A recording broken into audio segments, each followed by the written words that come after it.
Welcome to my YouTube channel. तो आज की इस वीडियो में हम पढ़ने वाले हैं भौतिक विज्ञान के महत्वपूर्ण प्रश्न जो बोर्ड एग्जाम 2026 के लिए काफी इंपॉर्टेंट है। आप लोग देख सकते हैं। और आज की इस वीडियो में हम अंकित प्रश्न करेंगे जो आपके लिए काफी इंपॉर्टेंट है। यहाँ पे सॉल्यूशन भी दिया है, लेकिन हल करने का तरीका हम बताएंगे कि कैसे हल किया जाता है, कैसे साइन लगाया जाता है। तो दर्पण का हम क्वेश्चन करेंगे। तो अभी दर्पण का करेंगे और कल हम बनाएंगे लेंस से क्वेश्चन। साइन देखेंगे अलग अलग होता है और जो चिन्ह परिपाटी होती है वो अलग होते हैं, और उसके बाद जो कंडीशन होते हैं, स्थिति होती है, वो अलग अलग होते हैं। तो उस पर हम कल वीडियो बनाएंगे। आज की इस वीडियो में आप देख सकते हैं न्यूमेरिकल्स, यानी हम 4 नंबर न्यूमेरिकल्स देखेंगे। यहाँ पे बोला है 15 सेमी फोकस दूरी। जैसे 15 सेमी फोकस दूरी दिया है तो एफ बराबर आपको लिखना है 15 सेमी, और कुछ भी करना नहीं है। जैसे लिखा है वैसे, सेमी है तो सेमी लिखिए, मीटर है तो मीटर लिखिएगा। सबसे पहले इसमें देखेंगे कि फोकस दूरी के बाद अवतल दर्पण दिया है। तो अवतल दर्पण ये याद रखेगा, इसी का चिन्ह हमको लगाना है, यानी एफ में लगाना है कि कौन सा। दर्पण के सामने 30 सेमी की दूरी पर, 30 सेमी की दूरी पर, यानी यू बराबर 30 सेमी आपको लिख देना है। प्रतिबिंब नहीं दिया है, सेमी दिया है तो यहाँ पर 30 सेमी देखेंगे। 2 मीटर 2 सेमी लंबाई की एक वस्तु रखी है, यानी 2 सेमी लंबाई की एक वस्तु रखी, यानी 2 बराबर h बराबर 2 सेमी। अब चिन्ह बाद में लगाएंगे, पहले हम वैल्यू जो वैल्यू दिया है वो हम लिख लेते हैं। इंपॉर्टेंट है, 2022 और 2020 में आया हुआ प्रश्न है। बनने वाले प्रतिबिंब की स्थिति, प्रकृति तथा आकार ज्ञात कीजिए। यानी हम पहले देखेंगे, इसमें भी निकालेंगे, यहां से भी निकालेंगे तो हमको पता लग जाएगा। अब देखेंगे अवतल दर्पण में हम देखते हैं कि अवतल दर्पण में जो होता है U V F तीनों माइनस होते हैं, तो हम लिखेंगे यहाँ पे माइनस, और यहाँ पे भी साइन क्या हो जाएगा, माइनस। अब हमको निकालना है दर्पण का सूत्र, देखेंगे जो काफी इंपॉर्टेंट है। अब यहाँ से हल करेंगे। दर्पण का सूत्र होता है 1/f equal to 1/v plus 1/u। क्या होता है, यहाँ पे प्लस होता है, बस यही अंतर है। अब 1/f की जगह क्या रखेंगे, -15 बराबर 1/v। अब प्लस u की जगह रखेंगे यहाँ पे -30। अब 1/v इक्वल टू करेंगे, 1/v इक्वल टू करेंगे। अब यहां से ले जाएंगे तो ये हो जाएगा हमारा 1/-15। ये लाएंगे इसको लेफ्ट साइड में, ये राइट साइड में, तो लेफ्ट साइड में लाएंगे तो चिन्ह बदल जाता है, तो 1/30। अब यहां से इसको सॉल्व करेंगे, 1/v इक्वल टू, यहां से तो माइनस हर में नहीं रहता है तो ऊपर लिखेंगे 1/15 प्लस 1/30। अब उसके बाद हम देखेंगे 1/v। अब इन दोनों का एलसीएम लेना है, तो एलसीएम लेंगे तो हमारा क्या आ जाएगा, एलसीएम लिख सकते हैं लीस्ट कॉमन मल्टीपल, इसको बोलते हैं। एलसीएम आपको निकालने आना चाहिए। तो 15 और 30 का एलसीएम देखेंगे तो यहाँ पे 30 एलसीएम आएगा, यानी एलसीएम हम 30 देखेंगे। 15 से भाग 30 में लगाएंगे, यानी 30/15, 15 दूना 30। यहाँ पे माइनस है तो माइनस के साथ 2, फिर प्लस बीच में लिखा है तो प्लस लिखेंगे। 30 में 30 का भाग लगाएंगे, तो 30 में 30 का भाग लगाएंगे तो एक बार में जाएगा, यानी 1। अब हल करेंगे 1/v। अब यहां से -2 अब +1 करेंगे तो ये जाएगा -1/30। अब यहां से सॉल्व करेंगे, यानी v इक्वल टू कंपेयर कराएंगे तो -30 सेमी, ये आ गया। v क्या हो गया, -30 सेमी। अब यहाँ पे देखेंगे h भी दिया है, यानी m हम निकालेंगे तो देखेंगे कि h बराबर होता है m बराबर h डैश बटा h इक्वल टू -v/u, ये होता है। अब यहां से क्या पूछा है, प्रतिबिंब की स्थिति, बनने वाले प्रतिबिंब की स्थिति, प्रकृति, आकार, लंबाई ज्ञात कीजिए। यानी हमको h डैश ज्ञात करना है। तो h डैश हम देखेंगे h डैश बटा के 2। अभी की वैल्यू कितना है, -30, तो माइनस अब -30। u की वैल्यू हम देखेंगे कितना आया हमारा u, तो u आया है -30, यहाँ पर लिखेंगे -30।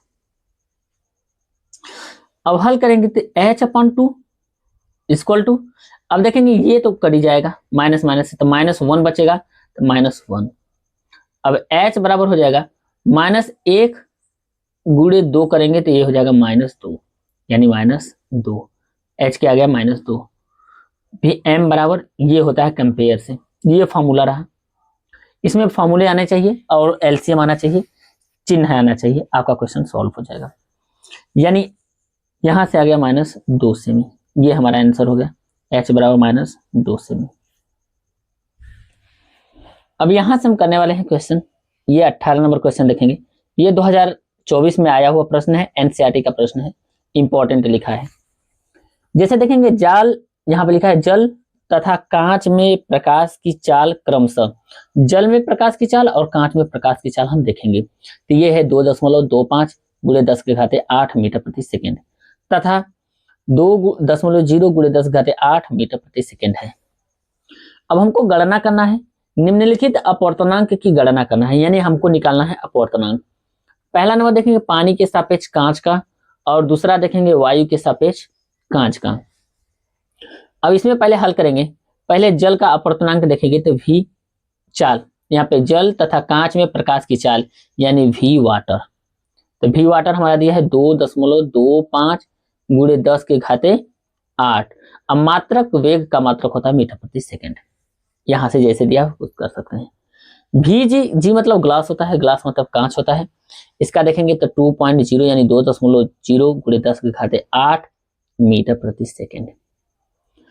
अब यहां से करेंगे पहला नंबर क्वेश्चन। यहां पे बोला पानी के सापेक्ष कांच का अपवर्तनांक, तो पानी के सापेक्ष कांच का अपवर्तनांक यानी पानी के सापेक्ष म्यू एन भी लिख सकते हैं, यहाँ पे म्यू से प्रदर्शित करता है जी। तो ये हो जाएगा भी जी अपान भी डब्ल्यू अपान भी जी। भी में देखेंगे तब यानी डब्ल्यू म्यू लिख सकते हैं जी। भी डब्ल्यू का मान कितना है 2.25 गुणे 10 के घाते 8। भी जी का मान है 2 गुणे 10 के घाते 8, ये कट जाएगा। अब देखेंगे जैसे कटेगा तो यहाँ पे भाग लगाएंगे, तो ये हो जाएगा 2 में 2 का भाग लगाएंगे तो 1, दशमलव को सेम लिखेंगे। फिर उसके बाद देखेंगे 2 में 2 का भाग लगाएंगे तो 1, फिर 5 में लगाएंगे तो 2 दूना के 4 और 2 5 10। यहां से ये हमारा आंसर हो गया पहले नंबर का। दूसरा बोला है वायु के सापेक्ष कांच का अपवर्तनांक, यानी दूसरा नंबर हम देखेंगे वायु के सापेक्ष कांच का अपवर्तनांक।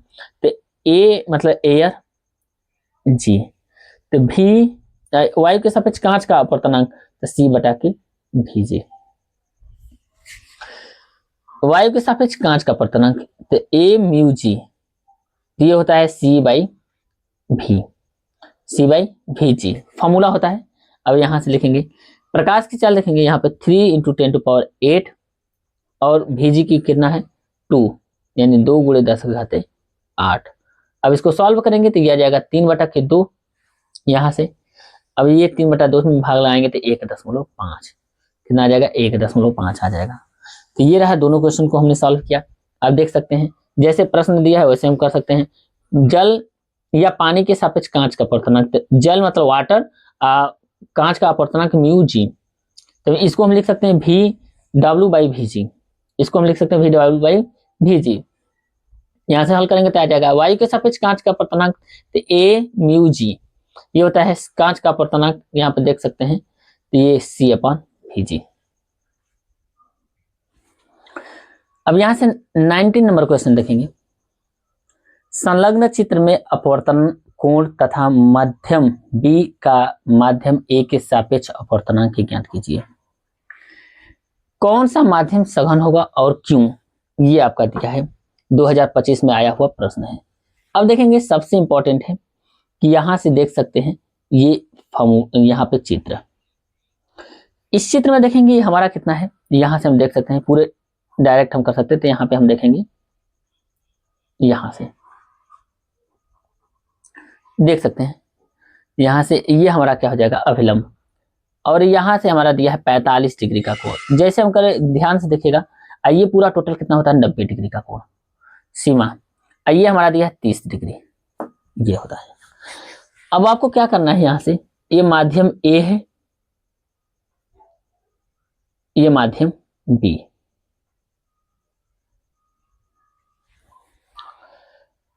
यहां पर देखेंगे कि जब अभिलंब जो आपतित किरणें होती हैं अभिलंब से टकराने के बाद वो,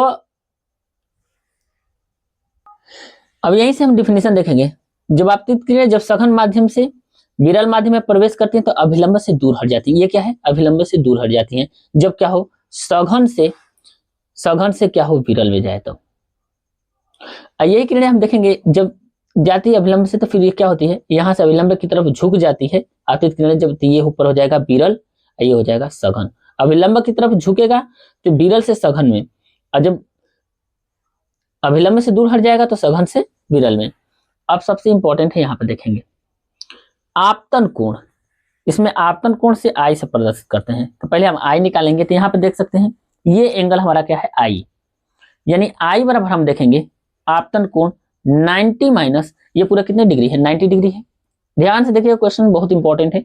90 डिग्री है, 90 माइनस क्या हो जाएगा? 45 डिग्री। तो ये हमारा निकल जाएगा यहाँ पे 45 डिग्री। अब ये किरणें देखेंगे आपतन किरणें, और फिर उसके बाद देखेंगे अपवर्तन कोण। अपवर्तन कोण को आर से प्रदर्शित करेंगे। तो यहाँ पे देखेंगे 30 डिग्री, ये पूरा कितना है? 90 डिग्री। यानी 90 माइनस 30 डिग्री। जैसे 90 माइनस 30 डिग्री के देखेंगे तो ये हो जाएगा हमारा 60 डिग्री। ये हो गया। अब उसके बाद देखेंगे प्रथम माध्यम ए के सापेक्ष द्वितीय माध्यम का अपवर्तनांक, यानी अपवर्तनांक यहाँ पे। अब यहाँ पे हमारा कितना हो गया? 60 डिग्री हो गया। अब देखेंगे यहाँ पे जो क्वेश्चन बोला है उसके हिसाब से क्वेश्चन करेंगे। कौन सा माध्यम सघन होगा? तो यहीं से आपको पता चल गया होगा कि जब अभिलंब से दूर हट जाती है तो सघन ऊपर का होता है, विरल नीचे का होता है। तो इसमें कोई दिक्कत नहीं है। अब देखेंगे साइन 60 डिग्री का मान दिया है √3/2, यहाँ पे दिया है। साइन 45 डिग्री का मान दिया है 1/√2। अब इसको सॉल्व करेंगे। अब देखेंगे यहाँ पे लिखेंगे अपवर्तनांक हमको ज्ञात करना है। तो एन ए, यहाँ पे एन ए बी, तो इसको लिख सकते हैं N B upon N A. ये बी को ऊपर लिखेंगे, ए को नीचे लिखेंगे। अब देखेंगे एक स्नेल का नियम, sine i upon sine r. अब साइन कितने डिग्री का मान? साइन देखेंगे 45 डिग्री का मान, और साइन आर का मतलब 60 डिग्री का मान। यहाँ पे मान भी दिया है √3/2। तो यहीं से हम करते हैं क्वेश्चन को, देखेंगे तो यहां से हम कर देते हैं साइन आई का कितना है? 45 डिग्री, यानी 45 N B upon N A कर देते हैं।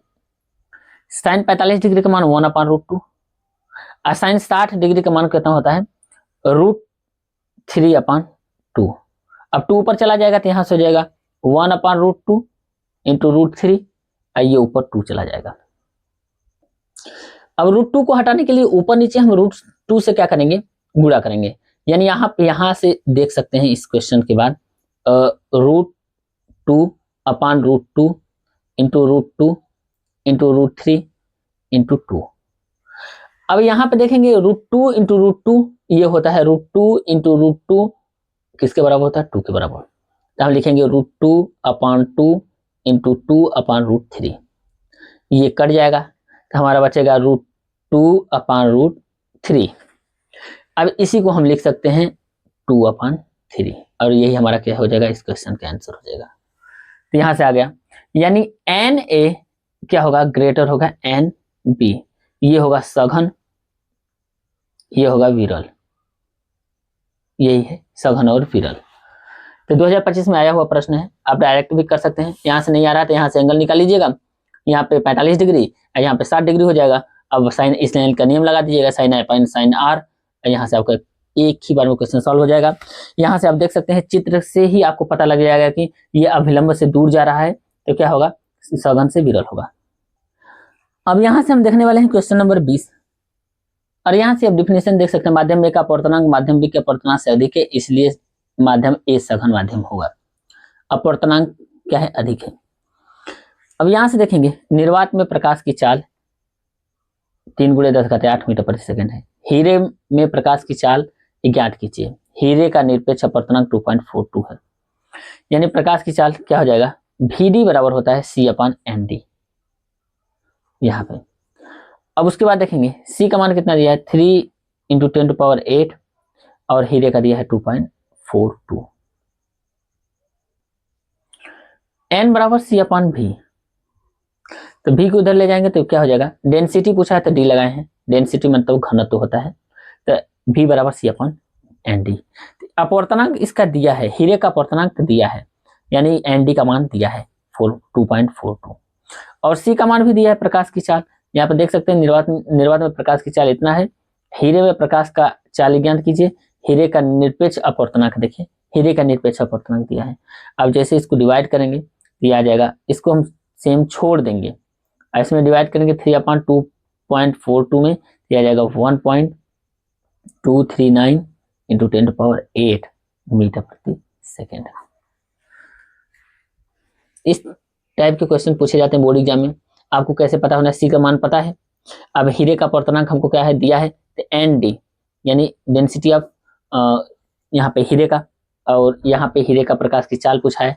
यानी सिंपल तरीके से आप कह सकते हैं कि C दिया है, V पूछ रहा है, चाल मतलब V पूछ रहा है, अपवर्तनांक दिया है N, तो ये होता है N बराबर C/V। ये फॉर्मूला होता है, काफी इंपॉर्टेंट फॉर्मूला है। अब यहाँ पे देखेंगे लास्ट जो हमारा इंपॉर्टेंट पॉइंट है, प्रकाश का अपवर्तन, रिफ्लेक्शन ऑफ लाइट, इसके बारे में देखेंगे। इसका डिफिनीशन देखेंगे, ये बोर्ड एग्जाम में भी पूछा जाता है इसका डिफिनीशन।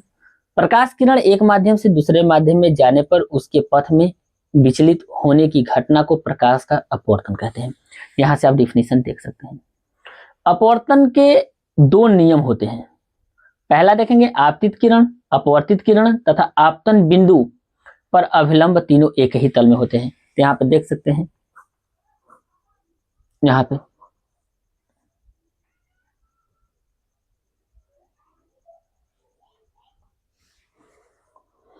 फिर से देखते हैं, आपतित किरण, अपवर्तित किरण तथा आपतन बिंदु पर अभिलंब तीनों एक ही तल में होते हैं। दूसरा नंबर देखेंगे, इनके दो नियम देखते हैं।